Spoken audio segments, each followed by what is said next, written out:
Welcome everyone to this Step into Action online conference. This conference is all about action and action for the next decade. Today's session, Mobile Technology, Changing Lives, Delivering Human Impact, is all about the mobile and communications ecosystems. We're going to be talking about inclusivity, accessibility at the forefront of product development, services and outreach. We know that technology can be a powerful enabler of inclusion and accessibility. And as the speed of technology moves faster and companies like these compete to create the next innovative product, we're going to be asking our amazing guests today what the promise and possibility is. So we have Martijn van der Ven, CEO and founder of Athalos. We have Matt Glovinsky, who's the tech lead, innovation lead at UNICEF in New York, and Adair Alexander, who's leading Be My Eyes. Again, 3 awesome organizations doing great work. For those people listening in right now and that are going to be listening in later or watching this recording later, you can connect with our panelists directly through LinkedIn, or you can reach out to us directly. My name's Zubair Mabouani. I'm the joint CEO of Quantum, and I'll be your host today. For anyone wanting to post, share, mention, retweet, whatever it is that you do these days, I can't keep up, don't forget to include the hashtags Step, Better World, and Quantum Effect. Guys, for me, this is an absolute treat to have such amazing people with the work that you're doing, and we'll get to talk about that in a moment or two. But also, I'm amongst friends, and it's an absolute pleasure to be sharing, again, another cup of coffee as we talk about some of the things that you're involved in and what you're doing. We will not get a chance to cover absolutely everything, but that's fine. Today's about a light conversation, kick-starting what is going to be a decade of amazing action, and we'll get an opportunity to talk obviously in more detail in 2021. I've got my compadre Firoz managing the chat, so if anyone has got any questions that they want to ask directly, we can formulate that in. Please just throw the questions in there, and if anyone wants to connect with any of these guys directly, and like I say, we can assist with that as well. Okay, so as I said, we're going to try and get a little bit of an understanding of how technology can be a powerful enabler of inclusion and accessibility. Martijn, I'll start with you. Matt, we'll move across to you, and then Alexander here. I just want to get a kind of sense of, I guess, where your responsibility to drive a better world started, or where it came from. You know, what was that kind of moment, eureka moment, if you want to call it that, that you decided that, not that you just want to do better in the world and good in the world, but where you want to lead by example, you know, this sense of, I have a responsibility, I must do something good. Martijn, when was that moment for you that you recognized your responsibility to drive for a better world? Wow, that's a tough question, Zubair. Thanks a lot, of course, for this open question, and to meet you all here. And Mac, I appreciate you here too. Look forward also to meet up again in the future. I think everybody has a tough full time. I think it's important to share that again with each other, towards each other. And what you're addressing, Zubair, it's okay, step into a better world to move forward together, and it started with my family. You know, small things are important. Look, when you're raised up by a great family, and you start to have your kids by yourself, you are going into a new direction with your own family, is to take care of them in the first of all, and to help them, to facilitate and to protect them. What is happening in your environment. So to be conscious about where it ever started.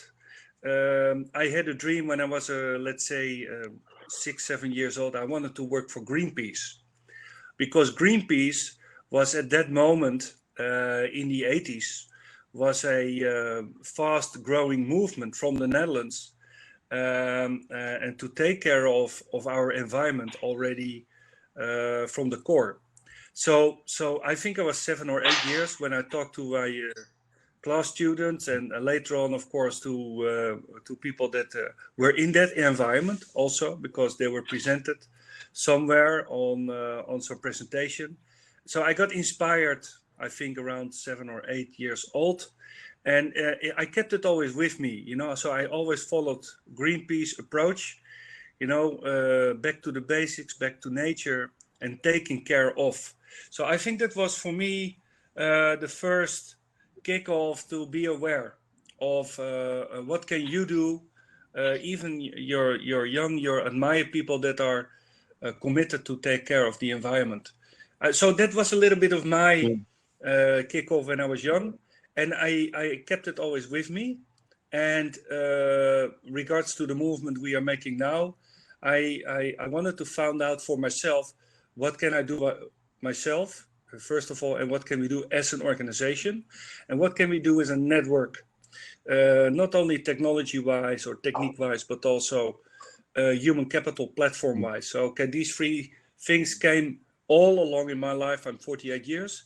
Came back all the time in my life that I thought, okay, I want to connect the right people. I want to connect opportunities, and how can we mobilize it? And this is where Athalos now stands for. So a little bit of my motivation. Yeah, and I know we'll talk about the ambassador program as well, and you really kind of molded that whole vision of your responsibility from that early age into making that into movement and moving people forward. So really inspiring change there. What was your moment when you realized that you had a responsibility? Because obviously you work with UNICEF, such a huge organization, and we've had some amazing journeys of our own. What was your moment? When can you recall your light bulb moment about wanting to do good in the world? God, I'm a very old, jaded humanitarian guy, so it's hard to remember. Tell you the truth. No, I mean, it's funny when Martijn. I also started, I think, thinking about the environment. I was very interested in that. I wanted to be an environmental lawyer. So similar stuff. We have a thing called the Clean Water Act that was kind of been gutted by the last administration, but I actually went to my undergraduate where I went to university because they had the law school, the guys that litigated that. So it was all about, and I got a job actually working on open source biological innovation regimes. So taking software licenses like the new license, like I named even Moglen at Columbia, and applying that to biomedicine. But then when I went to grad school, I figured I would get into emergencies because it would be a way to pay off the loans pretty quick. Okay. But you know, once kind of I entered into the space, I definitely like the impact. I mean, I've worked for UNICEF now for 12 years, pretty much in humanitarian work, frontline stuff around technology, a lot of mobile-based kind of initiatives. And I guess I've lost the forest for the trees, right? I'm very interested in the pace. I'm interested in the scale of the problem. So I come from an intellectually curious position where the scale of the problems that you face in kind of the social sector I don't think they get bigger, right? And I often say that if you measured wealth by problems, I'd usually be the richest guy in the room. Now, unfortunately, we don't, because I'm definitely not the richest guy in the room. But the scale of those problems and that impact space, you know, a lot of times, especially in this sphere, you get to see the results of what you do. I mean, knowing Martijn's journey now for a while, having, you know, been connected in a while, and knowing Userbear, you do see impact, right? You get to really hold the thing that you're doing and see the change. And I think that is probably what keeps me involved, right? Other than problems, and I think that probably everyone here is really interested in tackling big and thorny problems. That kind of makes us kindred spirits. But the stuff in the social impact space, you get to see the results, right? You get to hold things in your hand that you've done. Zubair, you and I have done a couple of those things. Yeah, in my life right now, I see a lot of that. So that's probably what Why I got into the space, sorry, I don't have a more compelling answer for you, but what keeps me in the space, I think, hopefully is compelling. Well, no, it's good to understand, and that was kind of going to be part of the whole kind of conversation pieces, what's keeping you motivated and inspired, because we've got people attending this conference who are looking not just for who's doing what and connecting and networking and building partnerships. It's all about inspiration and where can they springboard from. Maybe they're looking for a movement to join, maybe they're looking for an opportunity to do more good in the world. So I think you've kind of hit a number of points there, and obviously yourself, Martijn, as well, in terms of sharing your journey.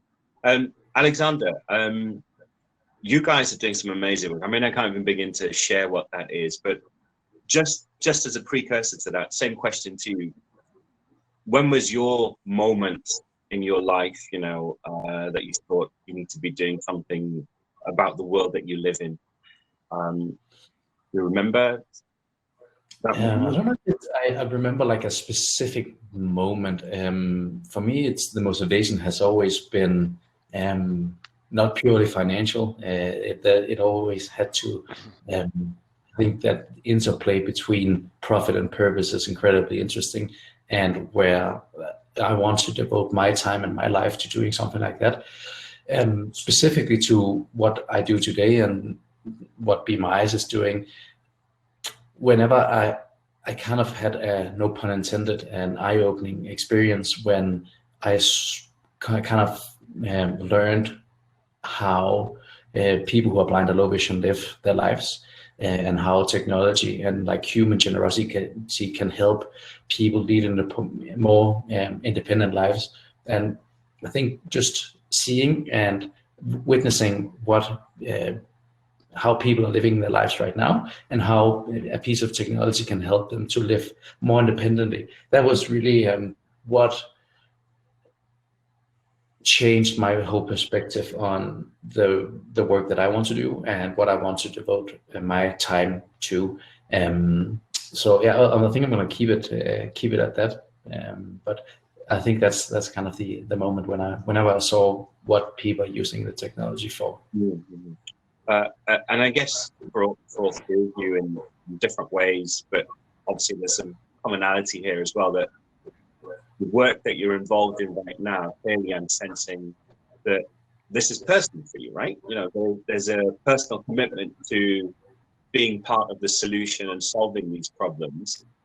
And I want to try and understand, I want to try and get under the hood, as it were.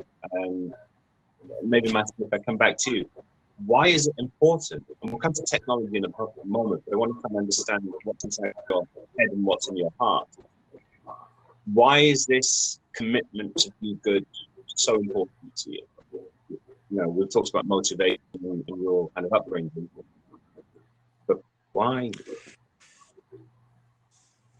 Why is it so important? Yeah, why is it so important?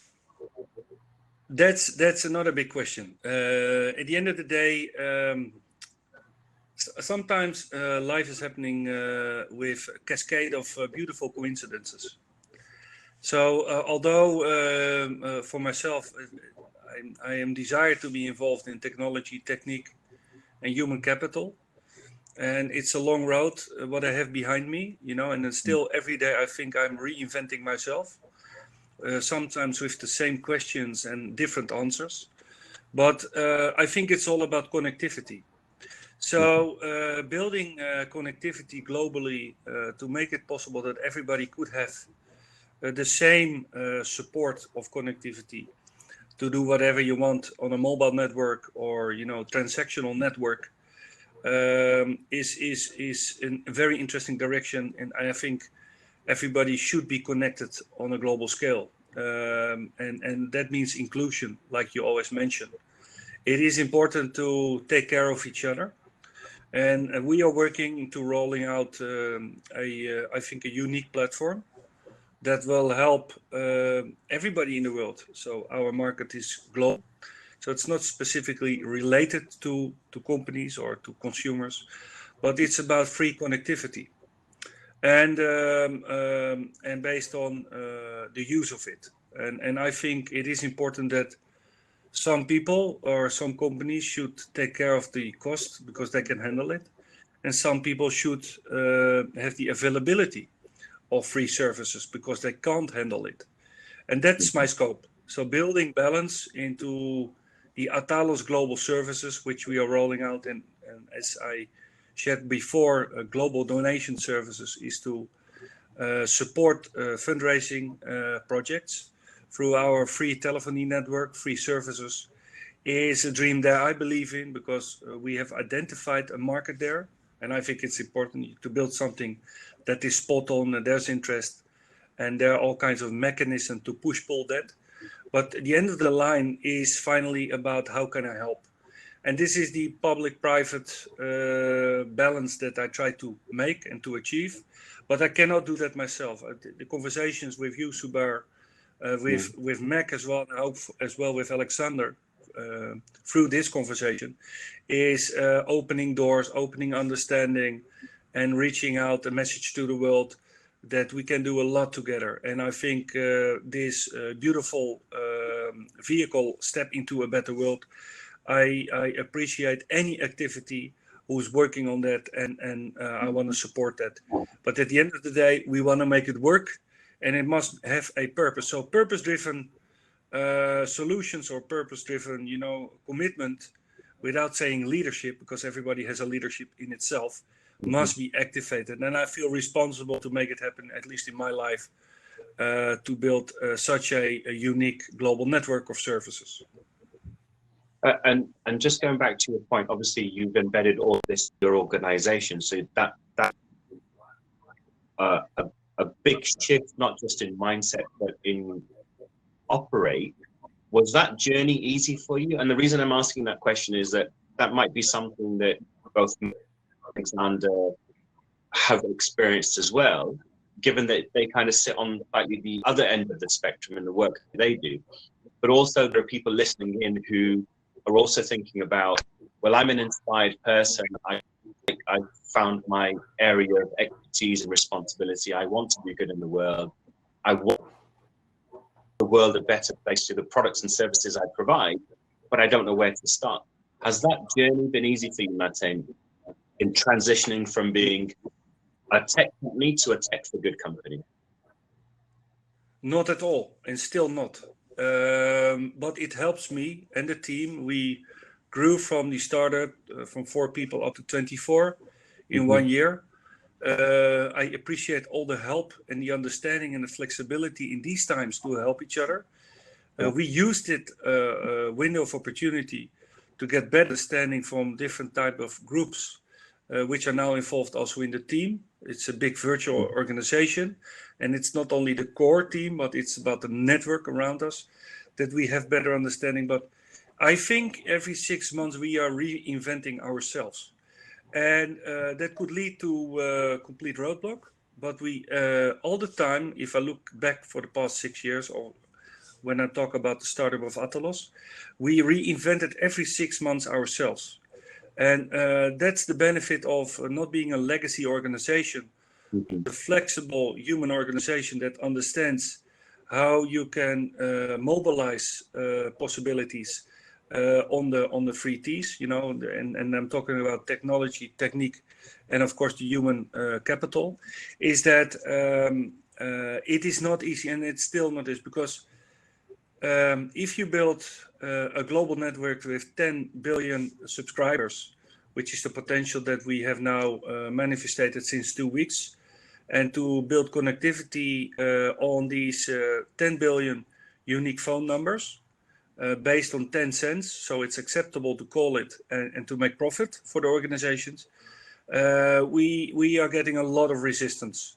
So it's fighting against the machines, and in the meantime, working with the machines, because we want to work on co-partnership. We see as a company that we are an interface from the, let's say, the subscriber towards the content of fundraising, like charity companies, is we want to give them a free platform and find a simple mechanism. If you dial, you make a donation. And that's only one part. We have the corporate stuff as well, But if we look at the human part and humanizing the digital world with our voice, this is our campaign for now, humanizing the digital world, is we want to bring back our voice, which means we go far. We are talking now also about, let's say, artificial intelligence to capture also services through that network. We are talking here about quantum communications.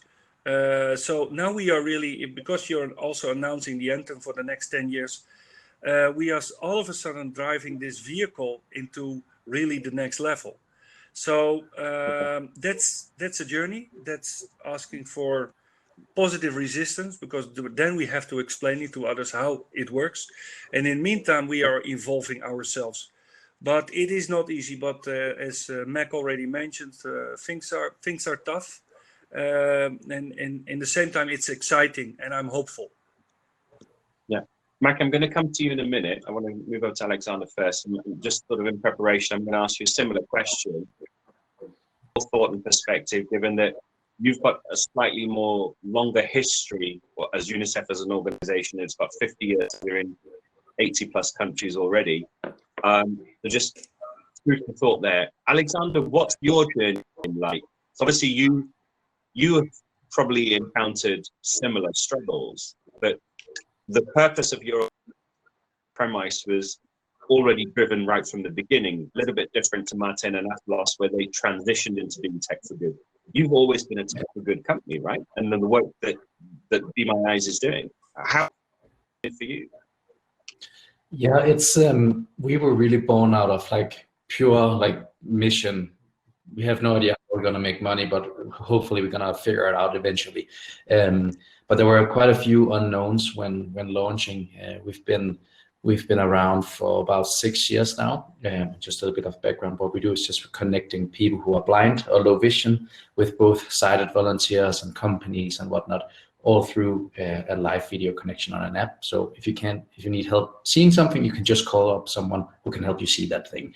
And it was really born out of a need, because a lot of like people, blind and low vision individuals pre-Be My Eyes would have to rely on friends and family whenever they're going shopping, figuring out that, making sure that they got the right can of beans when walking down the shopping aisle, making sure that they're wearing the white t-shirt and not the gray t-shirt before going to a job interview. All of these things were handled by friends and family. You would call them up on either FaceTime or Skype, or you have to have someone come to your house, or you would have just, so they're just, and that's not living fully independently. So the idea for Be My Eyes was really like addressing that from day one. Saying, how can we use technology to connect someone who can see with a group of volunteers who can just provide that visual assistance. So when we were launching, we had no idea if this was something that would have any traction. We had no idea if blind people would use the service. We would have no idea if volunteers would sign up to support this network, because like, why would you sign up to help someone that you don't know? Yeah. So those were some of the things that we were struggling with in the beginning. But actually within the first 24 hours or so, we, after launching, we found out like the app was used by more than 1,000 blind people, and more than 10,000 volunteers across the world had signed up, which means that we, like within the first 24 hours, could help in 30 different languages, providing completely free and unlimited visual assistance. And since then, it has just grown and grown and grown. So today, the app is being used by about 275,000 blind and low vision individuals around the world, and about 4.5 million volunteers, which means that we support people anywhere in any language, and they can also call companies and whatnot. But some of the struggles that we have met on that journey was when we launched, the app was completely free, and it still is, and it's completely free to use. And one thing that we realized really early on was that an accessibility tool is only accessible if it's also financially accessible. Yeah. So, and we saw that our users were, like a lot of our users in the demography of people who are blind or low vision, is that a lot of people live in low income settings. So we can't, this service has to be free. And we don't want to put in ads, so we don't want to put in like limits on whatnot, because this is a tool for independence, and this is not what we want to be presented with Candy Crush commercials. So that in itself posed quite a few challenges, because running a tech startup without having any idea how to make money is not. I probably wouldn't advise that, because that's a little challenging, and it actually took us quite a few years to figure out a way to make Be Mice into a sustainable thing, and that whole like monetization of the application was actually something that was inspired. And just going back to the previous question, what was the eureka moment? One of like the eureka moment for how we should design the company was actually born out of a postcard that I found in Copenhagen. You have these free postcards that you can grab at cafes, and one of them said, "Because only everybody wins when nobody loses." And we were like, this is a good sentence. This needs to be the design sentence for how we design our business, should be our North Star when figuring out how to monetize the platform. But it still took, after finding that postcard, it still took us quite a bit to actually find a model that really worked. And the model that really worked now is that we also invite companies in to provide this visual assistance. So allowing companies like Microsoft and Google and whatnot to like connect with the blind and low vision community. Okay. Mac, just come back to you. Obviously, the work you've been doing on mobile and digital technology goes back many years. You know, we've worked on some amazing stuff in the tech for dev space back in the early part of 2013 and 14. The work that you've been doing on the education passport, I want to just come to that. And what's been your thought and your thinking on the importance of use to improve the lives of others? Obviously, we're talking about inclusivity and accessibility, but how important has technology become now to really shift, change, and improve lives? Oh, that's a big one. I mean, I can try to partition it in terms of some of the themes that have come up, right? Like Martin talks about connectivity. And there's one of the little known or little talked about SDGs, SDG 9C, which is about universal infrastructure. And I really viewed that, and this comes back to an experience I had responding to Typhoon Yolanda, if you remember that typhoon that devastated part of the Philippines. I was that was back when I was kind of cool. I was one of the first guys off a helicopter with like a bunch of kit. Like we had a bunch of tech to use mobile phones to register kids who were separated from their parents. And so the whole thing was looking for kids all day, really. Driving around on a motorcycle with a UN sticker on the front and a little old social worker from the back on the back from the Philippine government looking for kids, and it was hard to find them, right? You know, talk about the post-disaster kind of landscape, which was quite apocalyptic. And we found them at places where a free internet connection was provided, because the first thing that all those kids wanted to do was to post on Facebook, right? They didn't care, like food, water, medicine. It was like, well, yeah, after I post on Facebook. And to me, that was really eye-opening, right? And this understanding that connectivity is a human right, right? And I think that underpins a lot of what we're talking about here today in the high availability of information and being able to do something anytime, anywhere, right? And so with the Learning Passport, a lot of the work that we're doing, and we've kind of been recognized by a couple big institutions now, and you know, we're on this kind of scale journey where the numbers are a bit frightening and keep me up at night, but many millions of kids we're going to offer access to content, you know, world-class content. It's about them being able to access it on their own terms, and with COVID, it just kind of knocked us 30 years ahead overnight, right? So this concept that if I have a device, I should be able to connect to a server somewhere and access content that's kind of tailored to me.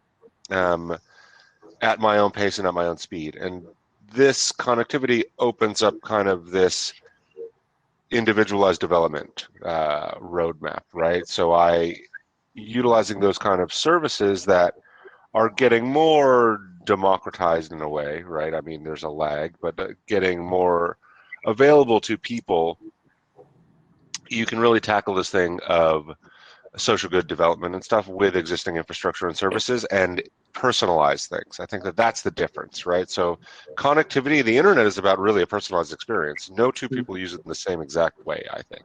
And so when that service becomes universal, like truly universal and free in a lot of ways, and there's a lot of ways to get at free. There's a cost that we all tackle. I think that Alexander's talking around costs, right? It's a thorny issue. How do you make money? Who's going to bear the cost? And Martijn was talking about bearing the cost too. And, you know, sometimes the big players can do it. Your MNO can zero rate an IP address, and there you are. Like, there's my free access in a place for my personalized journey. But it really is leveling that cost playing field, I think, to allow for the individualized service of connectivity. And you're going to achieve the goals on the way there, right? If you structure what you're offering to people with those services to nudge them towards positive behaviors, right? You know, unfettered access to the internet is not a wonderful thing because people don't necessarily use it for the best purposes. So that's what I think it's all about, a principled form of interaction when you have those underlying services to really, that's when you talk around social change, not just like I can order the next toothbrush off Amazon to my house. Yeah, and I think that's a very valid point, Mac, that it's about social change. It's not just about I've got access to technology so I can improve my life or make my life easier, perhaps. It's about inclusion and accessibility in the wider sense. And I think, you know, all three of you are kind of fundamentally saying pretty much the same thing, that you have to provide access not just through devices. That's one component. There needs to be that whole ecosystem infrastructure. The entire spectrum needs to be mapped out as well. What are your thoughts, and this is open question to anyone, what are your thoughts on building products and development, building products and services with the mindset of the focus groups that you mentioned, Max? So when companies and organizations like yours, obviously you sit in a slightly different space because you're tech for good for the real sense. There are other companies that are tech companies or digital companies innovating new products and services. How important do you think it is, from your experience, to share with them? We talked about the transition from being a tech company to tech forward company and some of the challenges that you face. How important is it for them to put user at the center of development of services of products, so that they can impart social change and create the inclusivity and the accessibility that we're talking about? Do you think commercial companies should be thinking like that, or should that not be their job? And if they should be doing that, then what can commercial companies do to make that journey easier? I can just make a stab at it. I think that I spend a lot of my day working very closely with Microsoft. Microsoft's one of the core partners in my project, and it's not just like they give us a thing. I have engineers, I deal with their management. It's great. It's hard. You know, Microsoft is a massive organization too. I think, yeah, users at the center. I mean, you know, we talk about human-centered design all the time. It's a kind of lingua franca in the space. I think that particularly in the education space, it's easier for me because there is a model there, right? For Microsoft, it's like they give us a thing, you know, they work with us on it, but they're also opening opportunities for markets for Microsoft products, right? So there is a payoff for these big companies. It just may not be immediate. I think that the big challenge in, and you know, and market share is worth a lot of money, but what's really worth money in all this is data, right? So when you partner with data and you partner with companies, you give them access to individuals like users.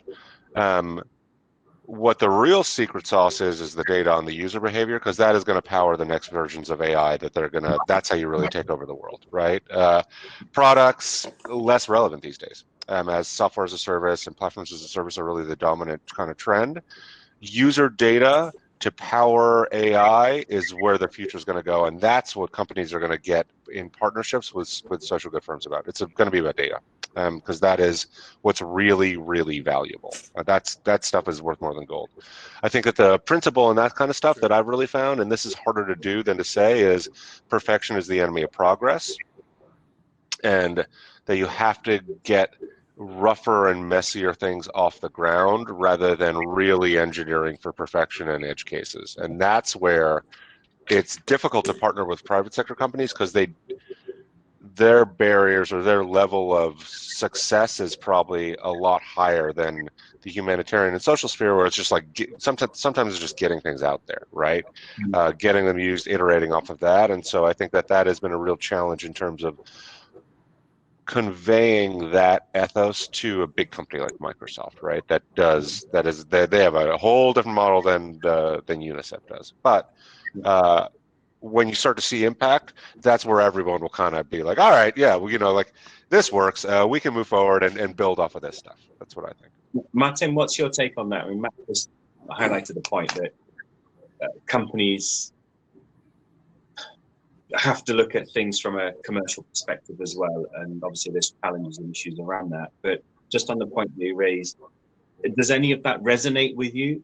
Are you looking at finished, polished product, or are you like, do you know what, that I need to do that as well, but I also need to get something out in the market so that others can see what I'm working on, the progress, the journey? Because you don't come from a traditional corporate framework structure. You're entrepreneurial, right? So you have the flexibility and the ability to understand and listen to what people like Matt and Alexandra are saying, right? You get to hear firsthand and be able to make informed decisions, unlike perhaps some of the partners that he was talking about. Yeah, what Mac is mentioning, in a way, I would love to sit with him on the other side of the table, because I think what UNICEF and these amazing ecosystems are doing is really from the depth of their belief, and like Mac is mentioning, data now is key to understand where we do it for, as global impact, and what can we do for each other. So if Microsoft is for them the company to partner with, I would like to be, as Athalos, to serve Mac, his vehicle, his ecosystem, to help his target group. At the end of the day, for us as I think a kind of a hybrid organization, we do what we believe in. It started with a concept, an idea, for instance, the fundraising systems. But I also saw there are possibilities to solve some matters, to increase impact and to decrease cost on a global telecom scale. So for us now, building Athalos as a global access platform through the traditional telecom networks made us possible to treat NGOs, to treat corporates, to treat even voting services, because in the US could use later on one of our voting numbers to cooperate with the right ecosystems, is to build together solutions. But at the end of the day, serving to UNICEF would be for us a great understanding of better integration of services together. And I think this is where I at least believe in. And it is, as we all know, a tough time to make it happen. But getting now the right attention to discuss this and to get things fixed, it's helpful to have a better understanding of what does the market needs. But again, I think it's important to survive in that. And for us, first of all, we are a commercial company. If we give something, we should earn it somewhere back, or vis-a-vis. That means commercially we are quite successful, and therefore we are able to do this. Thanks, Martijn. And with this, Subar, I mean, of course, if it works commercially, I think it's time to share, and that can be through Athalos.world as the Global Ambassadors Program, you know, to have better understanding of the network. We can help with, we are now targeting 250,000 NGOs globally. We will give the service for free. You know, we are building a complete business sales program. And I'm very excited about that part. Even honestly, I'm saying this openly, more excited about servicing this group than only, let's say, private companies, because it's very exciting to help others. Thanks, Martijn.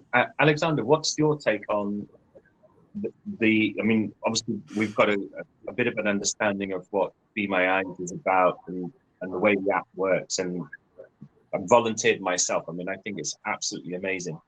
How important is technology then in creating that enabling component for people who are on the receiving end of the app? So the people who are visually impaired, how important do you think connectivity, digitization, data plays in their world, in their lives? Is it as important as we think it? Absolutely. I think it's a connectivity for sure. It's like fundamental for our existence, first of all. And from my perspective, at least, without services like Be My Eyes and others, it just means that a lot of people are left behind, not having access to experiences, not having access to information, education, whatnot, because we live in a world that is largely designed for people without disabilities. So connectivity is for sure the foundation for making all of this happen. And I'm really excited about the increased availability across the world, because if you look, I'm coming from all of this very much from a lens of people with disabilities. Mm-hmm. And as I mentioned before, the vast majority of people with disabilities live in low-income settings, live in settings where there's no connectivity, because a lot of disabilities are lifestyle related. It's like if you don't get the right healthcare, you might be blind or get another disability. So the vast majority of this group of people with disability, and we're talking about 1 billion people here that have a disability, permanent or temporary, which is of course a massive number. I'm really excited about the continued spread of connectivity that really will allow people in remote areas to be more independent, to, like, a lot of the people who really needs these services the most live in places where they can't get them because of the lack of connectivity. So I guess what I'm sensing from all of this, that we're all on a journey of doing good. We've all got our views and thoughts on what that process should look like, but we all subscribe to this universe. There needs to be inclusivity. Everyone needs to be connected. Everyone needs to have access, whether that's through products or services or devices, etc. I'm also sensing that, you know, I know you guys pretty well, that we all know that we can't achieve all of this by ourselves. You know, we need to have other people involved in this journey with us. We all have a role to play. You know, it's a bit like the football analogy. And I know that we've got a great road ahead of us. As you know, I'm a big champion of partnerships and Goal 17. So my question to each of you really is, what more do you need, and what type of partners are you looking for? So those people that are listening in now and later, this can be a direct call to some of those partners. What's your gap right now, and what type of partnerships do you need? I can go first on that one. We're working a lot with both smaller NGOs, but also the massive companies of the world, like Microsoft and Google and Procter & Gamble and all of these massive companies, and really allowing them to connect better with the blind and low vision community. Everything happens through our app, so it's an example of a partnership that has allowed our users and blind and low vision women and couples around the world to get really important answers to some of their questions is a partnership that we recently made with a company called Clearblue. It's the world's largest pregnancy test and fertility test company. And we're really excited about that partnership, because if you look at a pregnancy test, you have to see one line or you have to see two lines. And if you can't see, you'd have to get these answers through someone else. And that's not being independent. Then this is the biggest question that you will get the answer to, and you can't get it yourself. That's not, first of all, that's not fair, and that's just not right. So we're really excited about bringing on organizations like Clearblue that allows Clearblue experts to come in and help read out these pregnancy test results. This is just one example, and it's everything from COVID tests to voting to tech support from Microsoft and Google and all the other big companies, transportation and whatnot.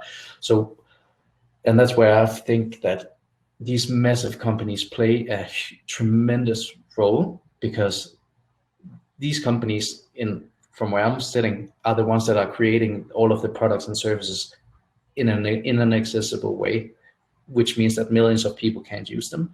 So partnering up with these companies, really allowing them to at least support them and make sure that people can have equal access is hugely important. So having these partnerships with big companies of the world is something that we are working really hard against, because it means that our users and people who are blind will be able to do more, which is what we're all about. Mm-hmm.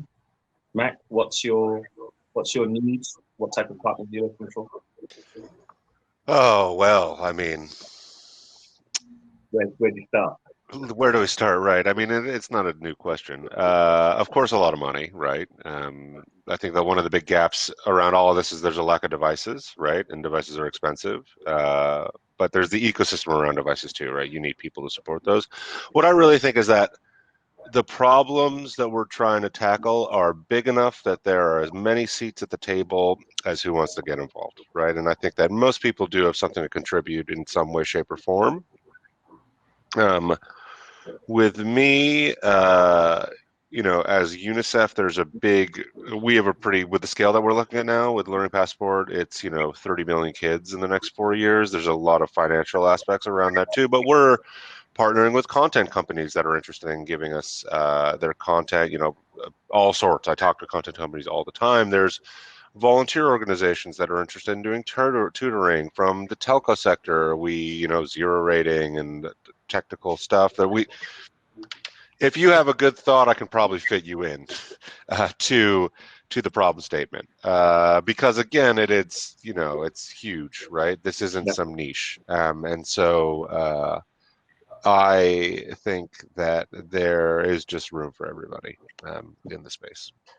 Fantastic. Martijn, what are your needs? They are sitting in front of me, Sugar. I see two major people who are involved in such a great area that I would like to set up partnerships with Alexander and with Mac, because at the end of the day, building interaction between us, because there is, like Mac said, there are possibilities to step in and to make together a solution that is connecting a world. We only can add on to Alexander, his initiative, but also Mac. Mm-hmm. And as a nodal firm, which is our focus, is to humanize the digital world with voice, which means I truly believe that we are going back to an analog world where it is about humans, where it's about listening to each other and it's about acting with each other. And this is what I try to achieve, is building interaction. We are setting up in the next 2 years 10 big partnerships with big tech companies, soon to be released in Q1. We are getting the right at the moment. In the meantime, connecting to top 50 carriers to connect every operator in the world. We are building a global identity platform with the unique telephone number +87810. Is that everybody should have a connection to his passport through this code. There are so many possibilities to step in, but we need to learn from other initiatives. So I look forward to embrace further possibilities with Alexander and of course with Mac to see what we can do. and it starts here, so it's the solution is sometimes very near to you, instead of we are looking over a big horizon. And I think that's testament to the openness of all three of you, respectively as purpose-driven leaders, but also your organizations, and a reflection of that is obviously very clear and obvious, certainly for me, and I'm hoping to people listening. Listen, guys, we're almost at the end of our conversation. We've got tons and tons of more stuff to talk about. I just have one question I want to ask you, that a question that I just love asking anyone I talk to, because it gives me a sense of the direction that they're in, but also where I can support and bring the network of other people that are also looking to get on the journey. So question is really simple. So not a curveball, nothing hard and fast. We're talking about the Sustainable Development Goals. We know it's a 10-year journey left at least, possibly even longer. We're talking about shaping the next decade and this notion of the 2030 agenda. So my question is very simple to all of you. What does your 2030 look like? Alexander, I'm going to start with you first. What does your 2030 look like? This might be like a utopian answer, but I really hope that we don't exist, because we only exist because the world is designed in a way that is not accessible. I hope that product, services, education, experiences, everything is designed in a way, or at least I hope that we exist in a vastly different format that we do now. I hope that companies and institutions really take this opportunity to address this group of people, of billions, like a billion people who are completely underserved now. They use a service like Be My Eyes because things are not accessible.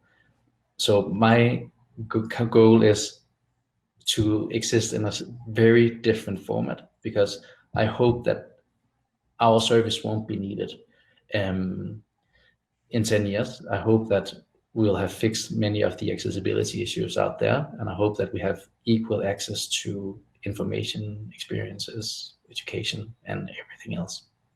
Okay. Mac, what's your 2030 looking like? I just want to make it to 2021, man. Like the way this year has been. 21 days. I think we can. Yeah. Who knows? I think, Alex is a point in working ourselves out of a job that is the goal. I don't know if I'm that optimistic in terms of 2030. I'd like to see. I think I'd like to see a closure of an access gap. I think that is really, maybe that's the thread that all of us kind of think about in terms of the day-to-day. And Zubair, you and I throughout the years have talked a lot about this. So there's a closure of the access gap, and with that, you hope with some leveling of some playing fields around inequity. I think Martijn is a really good point around what I hope to see a reduction in technological solutionism. Like, there is no killer app out there to tackle this stuff. There is no panacea on my phone that's going to solve anything around the SDGs, which means more humans in the loop, right? More humans in all these loops as we kind of reorient ourselves with technology as an enabling factor, but not as the factor, right? And how that moves markets, and you see, identity and all these like larger questions kind of shift. I'd like to see access be a bit more universal. What that means, brave new world. Martijn, what's your 2030 looking like? I share both thoughts, but again, I repeat a little bit myself. But I feel that the humanizing the digital world is important to build better connectivity and understanding. It needs to have a purpose to get things done. Technology or tech for good is just there because, like Alexander mentioned, because there's a missing part. So let's help each other. What is the next 10 years? I hope a bit more understanding, flexibility, and equality in the world. Like Max says, a brave new world. But let's work together. And it starts finally with a better understanding of each other, and how can we work with each other to make it happen. And this, I think, it's all about a call to action And that's the anthem also of this conversation. So I look forward to talk with you after also this conversation. So thank you for being here. Thank you, Martijn. And I think that nicely sums up our session today, that clearly there's a great deal of work to do. We've got to all play a part in addressing these gaps. You've identified what your needs are. So if there are impact investors listening to this session right now, you can message us in the chat. If you're watching the recording later and you want to support any of these efforts or all of them, please get in touch with us. And I think one thing that comes out of this for me, way beyond how great technology is and the great work that obviously you're clearly doing, no doubt about that, is that fundamentally, as you said it, Matt, it's about the human spirit, all of this. And Martin, you've echoed this, and Alexander, that's clearly demonstrable in the work that you're doing, that technology is purely an enabler to actually get things done. And it's really all about us as individuals collectively coming together to reshape the world that we'd like to see and reduce that gap. But actually that everything is about people, whether they be through partnerships, whether they be through products or end users of technology. So just closing comments really are that we've got to use technology for purpose. Tech has got to be used for good. And like I said, if there are people listening in, want to join the journey, partner with any of the organizations or have a further conversation, then no time like it. And just once again, for everyone listening in now and later, if you want to repost, any comment, mentions, likes, etc., please do so with the following hashtags: STEP, Better World, Effect. If you want to reach out to Mac, Alexander, or Martijn, please drop us a message in the chat box. Actually, sorry, it's there. And we'll pick that up. You can connect with any of these guys through LinkedIn. They're absolutely amazing, awesome people. And for you guys, the conversation has not finished today. We will continue these conversations. We've got much, much, much more detail and depth to go into. I look forward to having those conversations collectively and individually as well. Any last words that you want to share, words of wisdom? We've got a couple of minutes. Any final thoughts or your thoughts for closing what's been a really strange year for everyone everywhere? Martijn, any closing comments? Stay connected with each other. So I look forward to have contact with you further, and thanks for the audience to be here. Small initiatives make major impact nowadays. So let's stay together and help each other. That's it. Mac, any final thoughts of 2020? I know you're looking forward to 21. I think that the disruption of 2020 has really shaken up a lot of stuff in a way that, major opportunity. So I think that seeing the positive in it is a challenge when you read the news, but keep that in the front of the mind. Right. Alexander?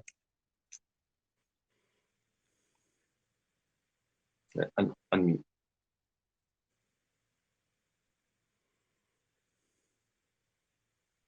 I think it's muted.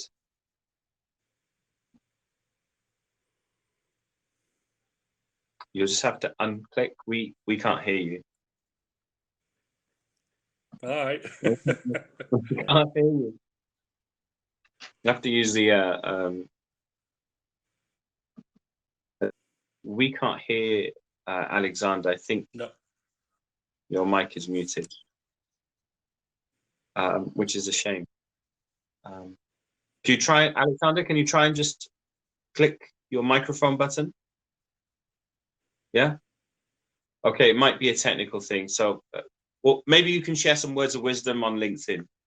Listen, guys, that's all we have time for. It's been an absolute pleasure. I love having these conversations, but I'm also sensing a real call to action here as well. I think the three of you guys are absolutely amazing, and I think you'll make some great partnerships through this, and obviously happy to facilitate that where I can. And I think there are a lot more, from just judging from the conversations that have been happening in the chat space as well, that people have been inspired by the work that you're doing, but also inspired to do more. So thank you very much for joining us. We still have another couple of hours left for today's conference, and then obviously we're back tomorrow. If you get the chance to pop into some of the other sessions, please do. Tomorrow, I'm back talking with Ant Morehouse about Earth Tech and what they're doing to disrupt that space.